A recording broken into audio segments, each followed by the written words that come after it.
Should we start? Let's do it. All right, Clifford. We're back again. I'm kind of rusty. I am as well. Yeah.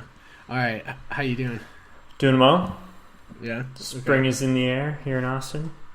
It really is here too. I've been getting outside to bike. It's felt pretty good. We have a bumper crop of wildflowers this year in Texas, so all the sides of the highways and the parks are filling up with nice flowers, which is pretty cool. Nice. I got my first couple of races this weekend. Yeah? That I'm doing for the year. Yeah, it should be good. Cool. I think I'll be working for other people though. I don't really want to ride for myself. Very honorable of you. Sure. Let's see. So, what are we doing this episode? Why don't you tell us? I have some questions for you about The Hobbit transitioning into Lord of the Rings. So, as all of our listeners may realize or may know, after having listened to the episodes, we finished The Hobbit and we are going to be starting Lord of the Rings in the next couple months. And so we thought in the meantime we'd have a few sort of transitional episodes. So here we wanted to cover a few topics that bridge the gap between the two. Yeah, because we want kind of just focusing on references in Lord of the Rings that were pretty obvious, or I mean in The Hobbit that were pretty obvious that they were going to be play a part in Lord of the Rings, I guess. Right. We had wanted to, foreshadow these throughout, but we didn't have time for those episodes, as you saw by the length. So we're doing it now, just in one of the this series of holdover episodes till we can actually start Lord of the Rings. All right, Clifford. Usually we have like topics that we'll talk about. I'll try to say what we're going to talk about, but I think today is just free flowing jazz. You start us off with just whatever. Sounds good. You direct the conversation of this thing. All right. So, first of all, I was curious if you could give me a little refresher, a little background on Tolkien himself while he's writing these books. I know that he wrote The Hobbit first and then came back and wrote Lord of the Rings afterwards, but you bring everyone, just give them a little recap on when exactly these were written. Did he have all these ideas in his head and then start putting them to paper? All right, so we remember that Tolkien was writing The Hobbit during the 1930s. Okay. So at this point, he was already pretty comfortable in his Oxford professor job. Okay. Stable. Yeah, that was stable group of friends. He's already best buds with C.S. Lewis at this point. And so. And from what I remember, we talked about this an episode or two ago. He only published The Hobbit because it was a little story he had written for fun, and I think a grad student of his had read the manuscript and passed it on to a publisher, and they wanted to publish it, but they said, "Hey, just add an ending to it, and we'll put it out there." So that's part of the reason those last chapters are short. Well, that's what we think. Yeah. Okay. Yeah. So that was our kind of conclusion, but I think we're right. So he was writing this story for his kids, and originally, we had said this before, I think multiple times now, it was not part of his Middle-earth mythology. It was just, he just ended up taking some character names from that, and by the end of it, he's like, oh man, look at that, I guess it belongs with all my Silmarillion stories that I have going right now too. So he had sort of a backlog of this mythology, this world he'd been building, and then The Hobbit was a little bit of a diversion from that had some overlap. The characters were from Middle-earth, but they weren't even taking place in the part of Middle-earth that he was writing about where the Silmarillion takes place. It was on basically a different subcontinent, kind of. Okay, interesting. Right, and so the whole time he had been working on the Silmarillion stories, which were his bigger passion, this was just one of the entertaining ones that he was writing for his kids. Oh, this is an interesting note. I was reading this in one of the books. We have to be very thankful that Tolkien got married young and then had kids, because he probably could have easily gone being a bachelor, and if he had been a bachelor, he certainly would never have written The Hobbit. Interesting. And if he never wrote The Hobbit, he definitely wouldn't have written Lord of the Rings. Okay. And if he didn't write Lord of the Rings, well, he might have still wrote the Silmarillion, but nobody would have liked it. Or known about it. Right. But yeah, so that's interesting too. But okay. So back to this publisher asking him to put an ending on it. He had written it somewhere throughout the 30s. I think it was more like the early 30s, and it was just kind of sitting around until 1935 or 6. They were picking it up with this publisher, and then he put an ending on it by 1936. By 1937, they got it rolled out for print. Okay. And that's when it went on sale. Okay. And so it was a big success.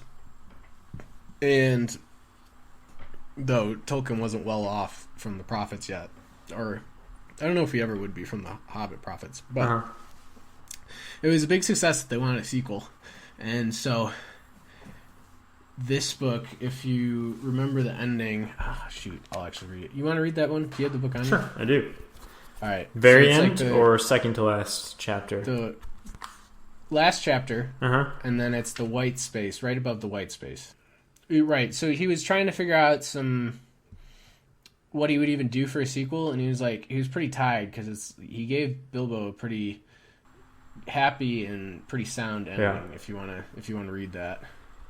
He took to writing poetry and visiting the elves, and though many shook their heads and touched their foreheads and said, "Poor old Baggins," and though few believed any of his tales, he remained very happy to the end of his days, and those were extraordinarily long.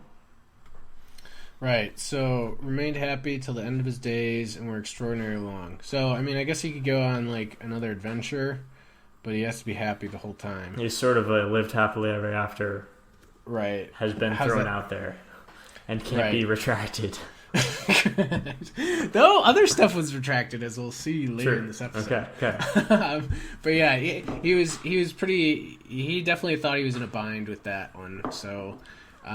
So did he just say no to writing a sequel? Well, he thought about it, but then the other thing is too, like I was just saying, the Silmarillion, and we're not going to get into the stories in this episode, but we will at some point. The Silmarillion was his real passion, so he actually did turn that into the publishers right away. Okay. And they read it, and it came like all mismatched and not well organized and everything, and they read it and they basically said like, yeah, no, we don't really quite understand at all what's going on here. Okay. And again, that too would be obscure for them. Right, and so we can kind of get into reasons why of that when we dive into some of the Silmarillion stories as we do the Lord of the Rings series. But one of the main things is that I'll just say outright here is there's no hobbits in it. Because hobbits were a novel invention for this book. Okay. As we discussed. Right. I think in the first chapter, probably. And so... Yeah, I mean, that was, like, the thing. It's like, yeah, people liked hobbits. Like, that's what Tolkien was known for, was hobbits. So, that wouldn't really work. That was part of the reason they didn't, like, there wasn't much appeal for the Silmarillion. Not to mention it was just, like, yeah, I mean, we'll get into how heavy of a book it is, challenging of a read, and that at that time it was probably even worse in the 30s. Because I mean, after Lord of the Rings comes out, he's got 2 decades of his life left, and he spends those basically fixing up the Silmarillion to make it coherent. So it was not coherent at this time. Right. I mean, at the end of the day, it's just like a collection of these stories he's been writing for years, right? Right. It's not like there's not really a single narrative necessarily. You probably couldn't have told... Well, I didn't read this stuff myself, obviously, but at that point, I'm sure it was very hard to see what the single narrative would be. In the published Silmarillion that we have now... Yeah, you kind of get the point of it. It's a big fight for these Silmarils, but yeah. Anyways, though, one of the things that he said, though, was... So after the Silmarillion got rejected, but they still wanted a sequel, he said, then, after the publication of the Hobbit, I offered them the Legends of the Elder Days, so that's the Silmarillion. But their readers turned that down. They wanted a sequel, but I wanted heroic legends and high romance. The result was The Lord of the Rings. So we wanted to combine what everybody loved about The Hobbit but then also the epicness of his Silmarillion stories. Right. And that epicness, I promise you, we'll get into it, even though Lord of the Rings is our next, show focus. Okay. So, yeah, I don't know. I guess we'll get into Lord of the Rings about how that fulfilled both. Because it did. And, knocked it out of the park. But so, yeah. He decides to write Lord of the Rings. This is the 40s at this point? No, this is like right away, like late 30s. Okay. So this is right after publishing The Hobbit. But The Lord of the Rings doesn't actually get written and published until, 45 or something? No. Come on, Clifford. What? You're the expert here. All right. Well, so Hobbit came out in 37. They were like demanding a sequel. So he either starts writing. They're asking for a sequel by 38. And he's either writing by late 38 or 1939. And the published Lord of the Rings doesn't come out until 1954. Okay. Though it was done probably by like 1950. Okay. Interesting. And it wasn't like he was sitting down every night trying to write Lord of the Rings. It really came in spurts. Something, again, we'll cover when we do the series. So it's kind of interesting. He was starting it right around the time of World War II, right? Right. And then followed through the end of World War II and kept writing for a few more years. Correct. I guess we'll have to wait and see for the Lord of the Rings, but that's kind of an interesting context to be writing an epic book. It is. And then, especially since he was definitely writing in the middle of World War II, but then it's basically the ending is what he had to do after World War II was finished. Right. And I don't know. It's all interesting how that kind of fits together. Plus, when World War II was finishing, the Cold War was also starting up, which is something else to remember as well. Right, that's true. Okay, so in light of this, he decides to write Lord of the Rings. It's kind of a sequel, kind of a tie back to this other stuff that he's worked on, the Silmarillion, which was going on for years before The Hobbit. You suggested earlier when we were reading The Hobbit that what most of us know to be The Hobbit is actually the second edition, and that Tolkien went back and made a few little tweaks here and there because he wrote Lord of the Rings. Yeah, and the biggest of these, the only one of real note that, from everything I've heard, is the changes that he had to make to Chapter 5, which is the Gollum chapter. When Bilbo gets the ring. Right. Which, based on the title of Lord of the Rings, we can we can infer that this was significant changes needed to be made. Or, it's a big deal if stuff with the inheritance of the ring is involved. This is no simple magic ring. As a little recap for everyone, this is Bilbo's down in the cave. He comes across a ring in the dark. Gollum, this strange creature who lives in the cave, they have basically a riddle off to see who gets to keep the ring. And Bilbo eventually escapes with his life and with the ring. And he doesn't really know what's going on at the time, but he knows that it makes him invisible. And it seems like maybe it gives him some good luck, but he doesn't really know. Yeah, and so I had said, in Chapter 5, we'll cover this later about the differences, maybe, because we might actually see the differences reflected possibly in the prologue of Lord of the Rings. Okay. But now I guess is our best opportunity to cover this. And it's kind of interesting, and then also, it helps us set up Lord of the Rings, so this is our best time to do it, so we'll do it now. So anyways, if anybody's interested in this, I don't own a copy of the original version. Those are very rare, actually. But you can just you can Google search Tolkien or Hobbit Chapter 5 original version or first edition, and then I don't know, it wasn't very hard for me to find, but I found the original version on one half, and then side by side to it was the new version, and then somebody had written in blue ink what's the differences between them. So, interesting. Yeah, so you can you can see it pretty clearly right there. So anyways, I thought we should go through just talking about the differences here, and then we can talk about what we think is really significant about that for setup for Lord of the Rings. Mm-hmm.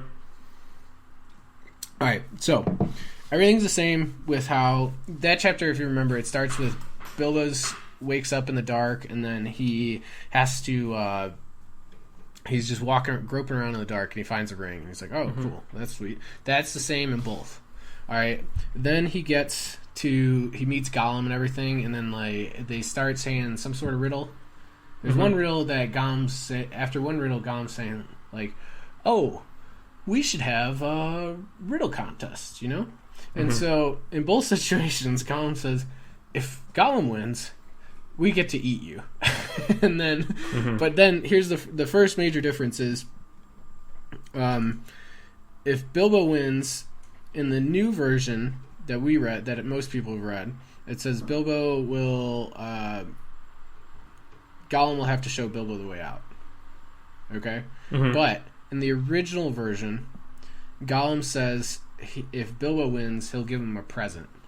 Like, freely give him a present. So, we don't know what that present is, but it suggests that it would be the ring. Right, and then, as we go through, we'll figure it. Yeah, it's the ring. So, it's the only thing that's worth giving him a present, yeah. Okay, so anyways, so the whole riddle contest is the same. Then,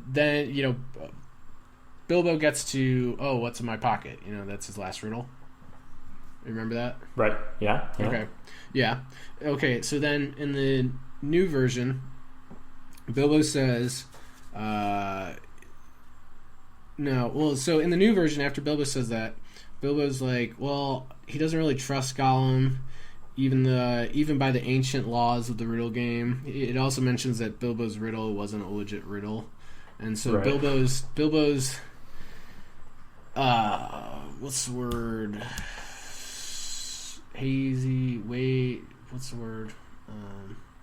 Hesitant about trusting Gollum. Right. I guess, yeah. Gollum does not give himself many reasons to seem trustworthy. Right. Whereas in the old version, instead of that, after Gollum screws up the "What's in my pocket" riddle, Gollum's aware that he's not allowed to cheat at the riddle game because it's sacred and of immense antiquity. Plus, Bilbo has a sword, so he doesn't want to mess with them. Okay. So it's much simpler, right? Right. There's not as much nuance and sort of mind games going on. Yeah. So anyways, in the new version, Bilbo, he doesn't trust Gollum, but he's like, well, show me the way out because I won. And Gollum continues to wonder what's in Bilbo's pocket.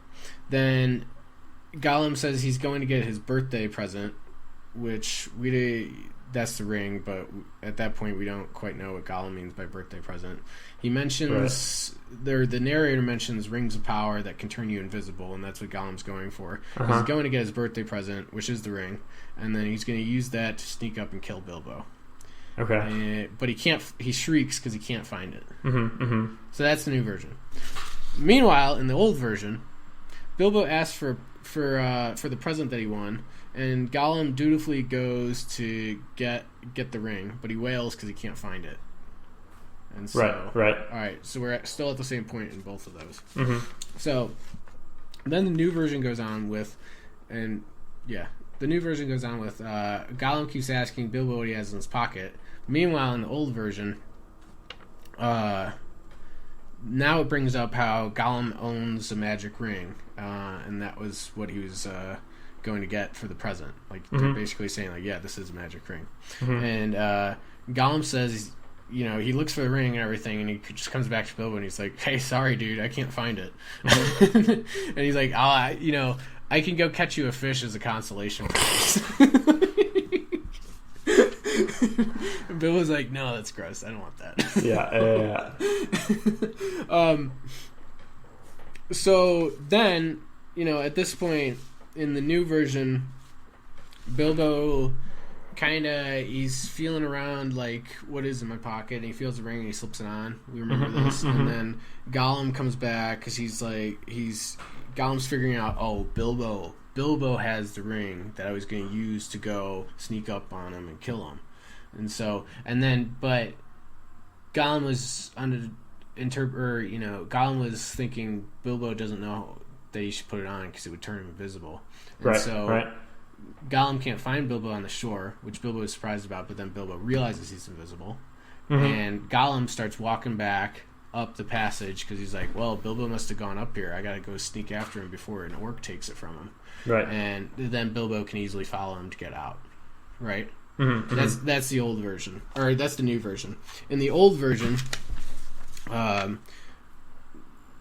when Gollum's telling Bilbo like what his birthday present is, that it's a magic ring, Bilbo realizes, oh, Gollum's looking for the ring that I have in my pocket right now. I am not going to tell him that I have the ring. Very smart on old version Bilbo's part. Certainly. Yeah. And so Bilbo says like, all right. It's fine that you can't find the ring. As a consolation, you just show me the way out. And Gollum's like, okay, I can do that. And so even as Gollum's walking Bilbo out, Bilbo is literally walking behind him and just tries on the ring just to see. It's like, oh, okay, I am invisible. And Gollum's like, where are you? And he's just like, oh, I'm right here. You know, he takes the ring right off, and it was like no problems, like whatsoever. But Gollum didn't actually see him put on or take out the ring, you know, because Bilbo would be invisible or whatnot. And it's right. But that was kind of weird how simple this older version is. And basically, so then, at the end of the day, there's just not as much emphasis and thought going into this chapter, right? This is just another little obstacle for Bilbo. Yeah, it's like, I mean, the whole thing came off as quainter, because, I mean, you know, like, more quaint, I guess, you know? Because then at the end, Bilbo follows Gollum up, and then Bilbo looks at him like, oh, I could kill him to get out because he's in my way, or, you know, he takes pity on him, so he jumps over him, and then he gets out. And then, whereas in the old one, Gollum leads him to one part, and then Gollum's like, okay, I'm not going on from here, it's really dangerous. See ya. And Bilbo says goodbye and thank you, and that's it. And it's like, yeah, that detracts from how creepy Gollum was, which was quite a success of the book, if you ask me. Yeah. But yeah, so, those are the differences of that. If you've ever heard about the older version or wanted to know, that's essentially how it goes. Yeah. Well, cool. Thank you for sharing. Yeah. But the only other important difference that we have to talk about is, remember when he's going to the orc, or Bilbo's getting close to getting out, but then there's all the goblins in front of him and blocking the doorway, and then he realizes that the ring's not on his finger anymore. So, and it feels like, we talked about at the time, it felt like this kind of freak moment of bad luck. Right, because like the line in there was, this was the last trick of the ring before it took a new master, is literally the words in the book. But the old version only says it was some sort of accident, maybe, you know, like the Hobbit just didn't know how to use the treasure or something, you know, who knows, right? And so, but yeah, so that's another kind of important deliberate change. But overall, the most important thing besides that part was the whole idea that Gollum would just give up the ring as a present, his most prized possession. You know, like... Right, it's kind of preposterous. Yeah, we don't want to, like... For anybody that hasn't read Lord of the Rings, I guess this is kind of a spoiler, or hasn't seen the movies, this is kind of a spoiler, but if you know anything about what's to come, there's no way Gollum would just give that up as a birthday present.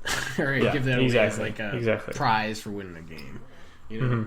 So that's significant. And then, yeah, the one line, like, last trick before it claims a new master, that definitely has two eyes looking forward towards Lord of the Rings with masters and everything, as opposed to just, oh, it's an accident, just to spice up the little end of the chapter. Yeah, I don't know. What do you make of that? Well, I mean, it feels very clear what Tolkien is up to. Suddenly we have a ring that's taken on a mysterious significance. I guess one thing that intrigues me is, like, as we move into Lord of the Rings and this ring that Bilbo found takes on more importance, Tolkien didn't go back and just, like, he didn't didn't add a lot of content to the story. Like, he's not trying to give the backstory of the ring at this point or anything like that. It's just these little minor tweaks that suggest something's going on and let it fit in smoothly with Lord of the Rings. But he's not going back and kind of adding the history of how Gollum found the ring or something. Basically, it's a smart and very selective change, I think. Yeah, and if we want to do a little bit more history with this, these changes were put in 1951. So Lord of the Rings didn't come out until 1954, I think. Mm-hmm. But it was written by 1950. And so then he had gone back just to make some revisions or whatnot. And these are what he came up with, is what's in there. And he wanted to be... he was conscientious of like the publishers. Like he didn't want to increase the length of the book or whatnot, and I think he almost wanted to keep like the line sizes the same, the way they fit on a page, because I think it'd be easier for publishers then. From what I was reading, I don't know how you print a book in 1950, so okay, I don't know if that's a concern or what. But they kind of just went through without his final permission. But he was just like, oh, okay, well that's good. Because this will just make, the transition to Lord of the Rings easier. Because this story makes more sense with Lord of the Rings. Because he was going to try to just, with how he had pigeonholed himself in with this one, he was going to try to angle the story about, like, this old like, the new version's what really happened, but the old version is what he told the dwarves originally. That was the idea. Oh, interesting. Yeah, isn't that kind of cool? Yeah, that is smart. It's like... Yeah. So it's like adds a whole other dimension to it, and it's like the author was lying based on Bilbo's lie that he had told other people. Right. And he was going to reveal it, and I think it was the prologue or something. We'll see when we get to the prologue. We might talk about this a little bit more. Okay. In the prologue, Bilbo was like, "Yeah, he wasn't honest with the dwarves. Here's what really happened." So, in light of all this, talking about this revision that Tolkien's made. What do we know any more about the ring? Put it another way, should we know more about the ring as we go into Lord of the Rings? Have we gained any other information about this ring from the time that Bilbo picked it up in Chapter 5 of The Hobbit?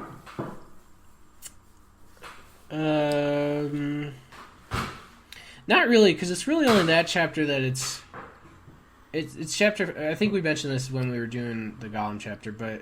It's in that chapter 5 where it really does act like the ring with capital R, whereas the rest of the book is just a magic ring that's just a useful plot device. Right. It's an invisible cape. Yeah, and it gives Bilbo an edge, right? Mm-hmm. Yeah.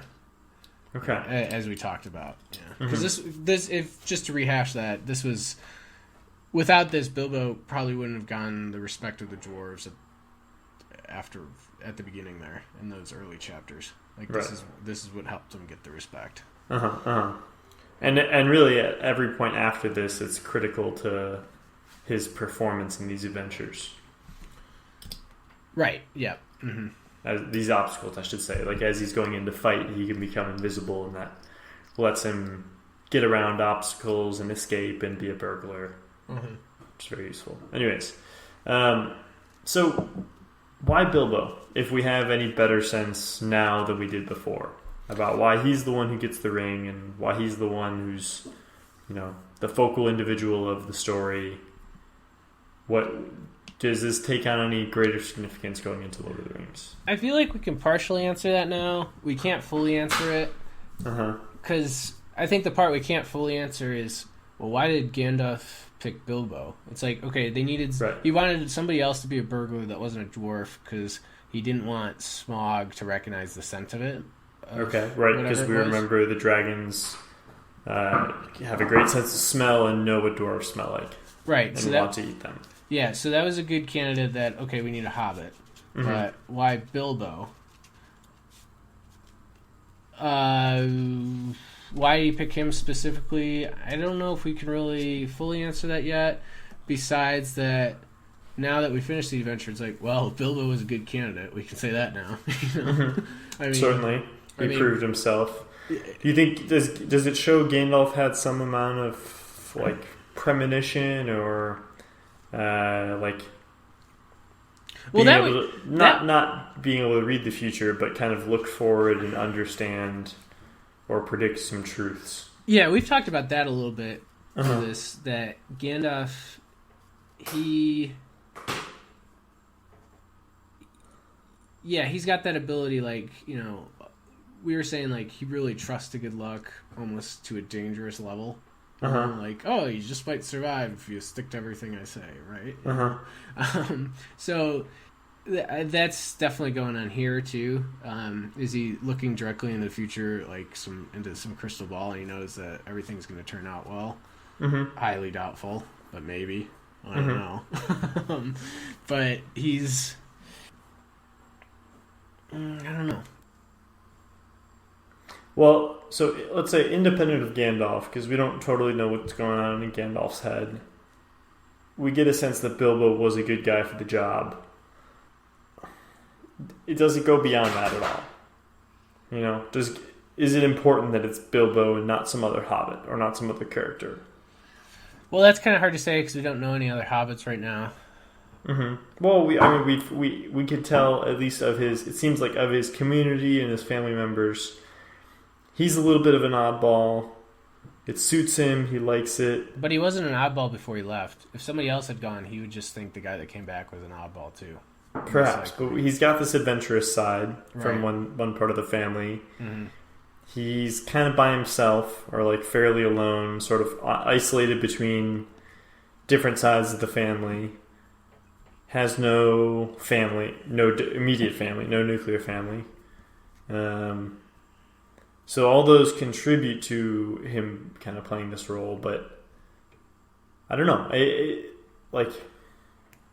I don't know. I'm not looking for any answer in particular, but as we go forward, do you feel like it's critical that Bilbo's got this ring and that it's Bilbo and not Gandalf, for example? Because Gandalf is a trustworthy and powerful individual, so he might do things with the ring, That's an interesting question for the details that we know so far. I mean, I would speculate. Regardless, we don't yet know how much Gandalf knows about the ring that Bilbo has. Gandalf knows it's special, but Gandalf might not know what specifically the ring is. I think based off the whole ending of the book that we saw, Bilbo's a pretty good character to have a major treasure, because he was probably the least greedy character besides Gandalf throughout the whole end of the book. He's pretty humble. He's not showing off as well. Right. I wouldn't want Thorin to have a powerful magic ring. Fair. Even if he did have a good death that redeemed himself. I wouldn't even want Bard to have it, really. And it feels relatively hidden here, doesn't it?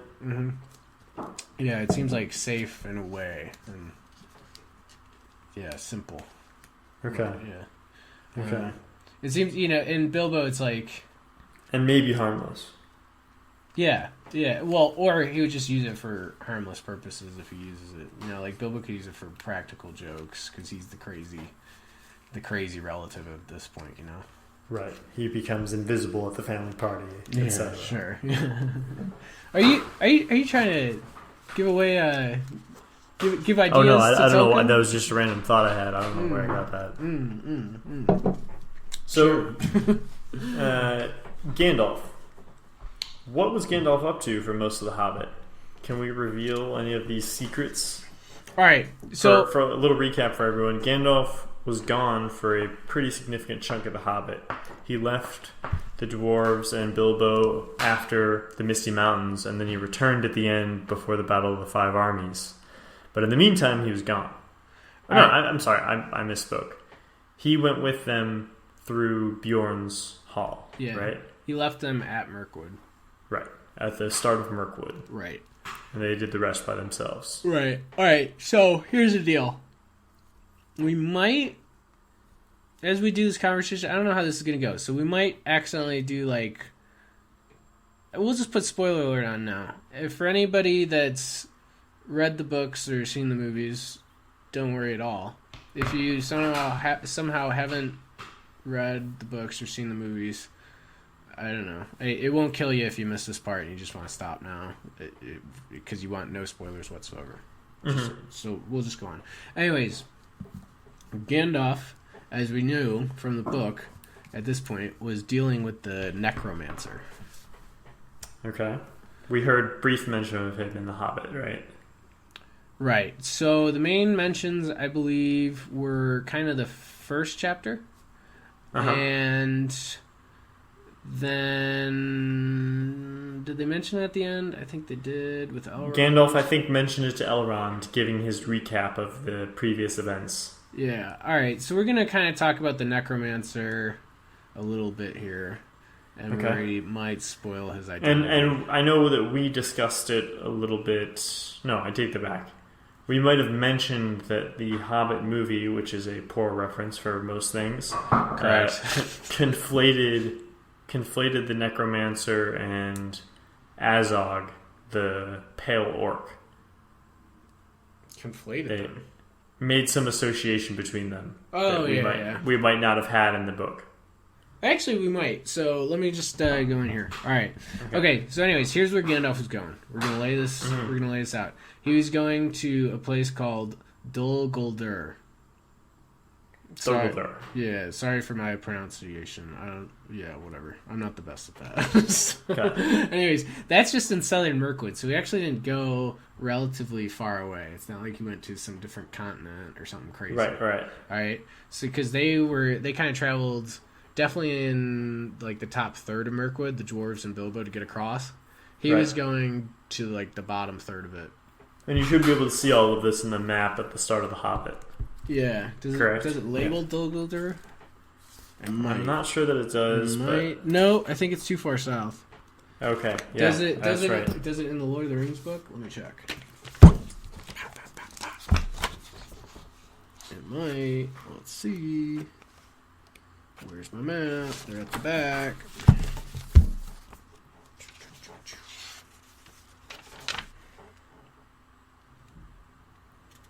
Yep, mine does in the Lord of the Rings map. Okay. Right at the bottom of Mirkwood. Alright, cool.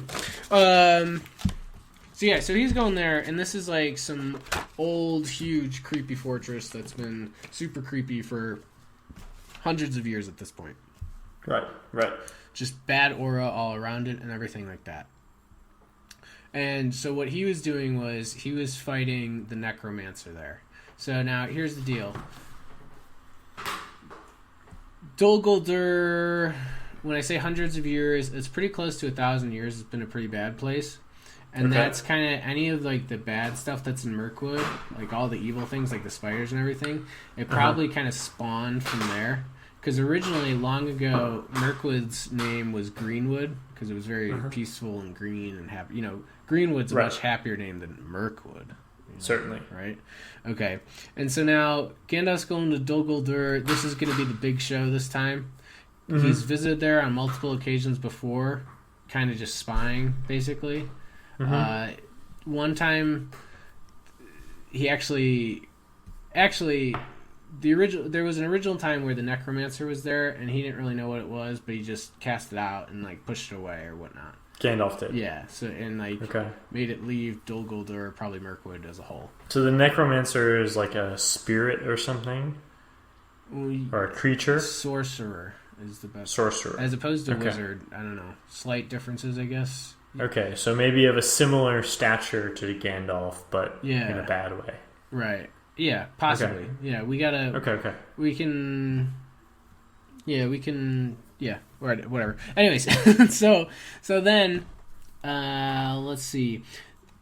Gandalf had kicked him out once, not really knowing what it was, just knowing it was an evil force. So then he kicked it out, and then it comes back. And so then he does a couple series of just reconnaissance spy missions, and I don't think the necromancer even knew that he was there when he went on these things.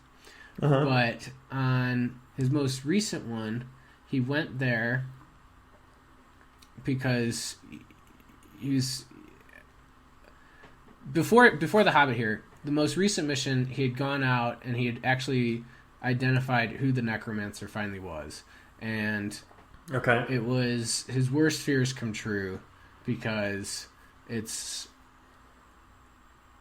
a pretty bad guy who we'll see in Lord of the Rings. We'll just leave it there. If that's a spoiler, might as well be a spoiler, but I guess it's also technically not.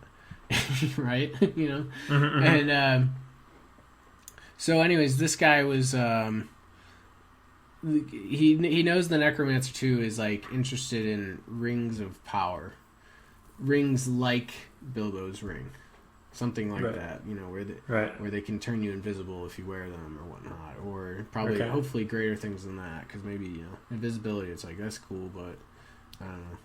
I don't know if that's the ultimate, right? Right.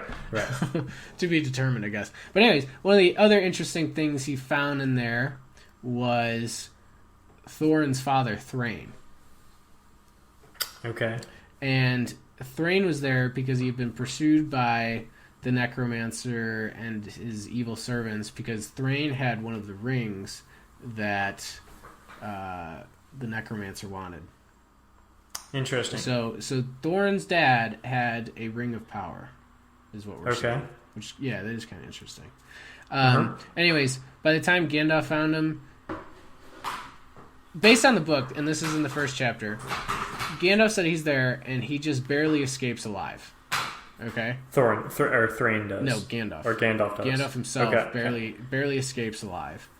And he said he had tried to get Thrain out with him, but Thrain was already crazy and long gone and tortured, and there's no point really, or it couldn't be done. I'm not sure, one of the two.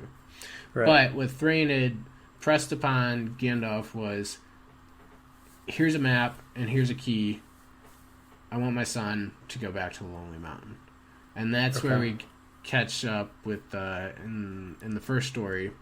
Actually, Gandalf and Thorin had a chance meeting once in near the Shire, where they developed like, hey, let's go conquer the Lonely Mountain, because Gandalf was like, let's get rid of this dragon, and then Thorin had wanted to go back, and then Gandalf, they had made that plan, and then they all go to Bilbo's house, I don't know, a year or two later, maybe, I'm going to guess. I don't really know. But anyways, a couple months, years later, they go to Bilbo's house, and then they're all standing there at the unexpected party, and Gandalf reveals, here, I got this key and this map, you should help us get in. This is all first chapter stuff. And then Thorin's like, oh, cool. Right. Yeah, so he'd gotten these from his dad. That's what he had said. And when he was saying that, Gandalf had said where he got it, Thrain, who was in the necromancer's dungeons and everything like that. And Thorin said, then curse Moria. So that means he thinks the necromancer and Moria are in league, which they're actually pretty close if you look at a map. So that's not too bad an assumption at all, actually. Okay. Anyways, he said, and at that point in the first chapter, he was saying like, well, maybe we should think about this necromancer guy. Maybe we should pay him a visit, us dwarves, And Gandalf just says, this is from the first chapter, he says, don't be absurd. He's an enemy far beyond the power of all the dwarves put together. The dragon and the mountain are more than big enough tasks for you. All right. So that's it's kind of a little smackdown, like that. Well, that also puts into perspective what we're dealing with here, like the level of the necromancer here. So it's like, all right, so the dragon and the mountain are gonna be hard enough for you already. And this guy's more powerful than all dwarves put together. Yeah, this is pretty crazy. Right. And again, this guy, the necromancer guy, he's been in Dol Guldur for hundreds of years at this point, and I guess South Mirkwood is somewhat in close proximity to both Moria and the Lonely Mountain, so it makes sense that the dwarves, if you read the chapter, they kind of shiver when they hear the name or any mention of it. So anyways, Gandalf is one of the wisest people in Middle-earth. That's just outright fair to say. And so there's this one league of wise, smart, protecting people called the White Council.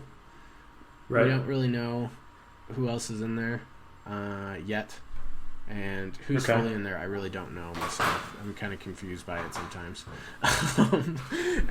But anyways, Gandalf had been trying to get them all to work together. Like, hey, we got to get rid of this necromancer guy. This is the big deal. We got to get rid of him. This should be our top priority. And the White Council, some of the people were saying, no, I don't think so. Nah, time's not right, or I don't think that's that big a priority. So they would shut it down. But then finally, around the time of this journey to the Lonely Mountain, they were all the White Council was all like, okay, yeah, let's do this. It's time to get rid of them. And so that's where Gandalf had to go. It was like actually the big hour where the White Council, whoever that is, Gandalf and a couple other people. Honestly, I think Elrond would be in the White Council, but for some reason he didn't go. So members of the White Council, other than Elrond, went into Dol Guldur and they kicked out the Necromancer. Now, how many people are on the White Council? I don't know, but I would assume it's less than 10, probably even less than 5. So a couple really powerful beings kicked out another being that's more powerful than all dwarves put together. Okay. All right. Okay. Mysterious, but I get that this is a big deal. It is mysterious, and it's almost like, oh, so yeah, I don't know. You kicked them out. Again, we don't know any details about it, but it's like maybe it was too easy that they even just kicked him out. Who really knows? Right. You know. Right.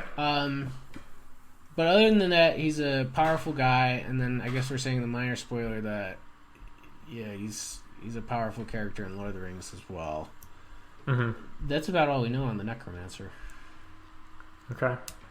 Yeah. Those are the two big, we hit like kind of the big areas, I think, to set us up for Lord of the Rings. Really not tie us into Lord of the Rings. Just kind of set us up. I don't know. The whole North, like, goblins were defeated. That's cool. But, yeah. I was thinking we could maybe talk about the difference between goblins and orcs now, but I didn't really prepare it. Plus, I think we'll just do that once we get to Lord of the Rings. That'll be a nice little side subject, for one of the episodes. A little philology really is all it is, but...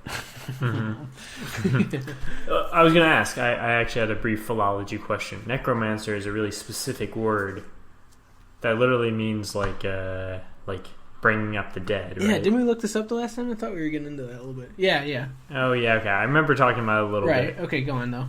We can do it again. It struck me just as a little bit out of the ordinary because we've got all these books or all these terms and names for characters and groups of people in The Hobbit that are like kind of pulled from mythology or fantasy, or Tolkien just made them up, and then this is like a kind of blatant English word. So it's like the only character in the story that uses modern English to describe it, right? Well, wizards. I guess so. But you know what I mean? Yeah, it's like a very specific term. It's like that is the name of the character. At this point, I don't know if Tolkien really, especially when he started the story, who knew what he was really doing? I mean, it's a creepy sounding name. Certainly. If we haven't gotten into this enough, just the actual sounds of the word. When we talk about these philology breakdowns, just the sounds of the words are important, as opposed to their meaning as well. Like the sounds of them are important. Right. We'll get into examples of that. But so that's a creepy sounding word, necromancer. And then we also, would kids know that it's specifically like bringing people back from the dead? I don't know. But even if they do, that would just add to the creepiness level, I think. I feel like that was, in my opinion, I think that would be why you would just choose that, as opposed to just like a dark wizard or something, because that's essentially what he is. Maybe bringing people back from the dead, like making zombies and stuff. Maybe that's part of his powers, and maybe that's part of the evil that's around there or something or whatnot. Maybe there's other people in this White Council that like keep it at bay or something. I don't know. Who knows? They're also in league with goblins. I think that was like a fair assumption on Thorin's part, and even the movies. So. Right, because goblins just make good evil henchmen in general. Certainly. All right, I think that was a pretty good length. Should we get into anything else? That captures my big questions. All right. Do you have any other like key things you want to touch on, or things we should keep in mind going into Lord of the Rings? No, I think we should just tell them like there's going to be a couple more. We're going to do like a pretty big special, and then probably another special in addition to that, and then there might be some sort of other pre-set up it might essentially become a pre-set up Lord of the Rings episode if we have time to do it. We'll see. I don't know what our schedule is, or specifically your schedule, but we'll see what we can get done in between then and when we start. But yeah, I don't know. My note taking's going good though, so, or I guess I'm saying that, but yeah, it's going. It's not going bad. It's not going bad. I've been kind of busy, so the amount that I've gotten done is like, all right, this is respectable. So, yeah, but long way to go still, though. And then, yeah. Should we leave it there? I think so. Right. Sounds good. Well, have a good spring weather, everybody. Same to you, Patrick. Thanks, y'all.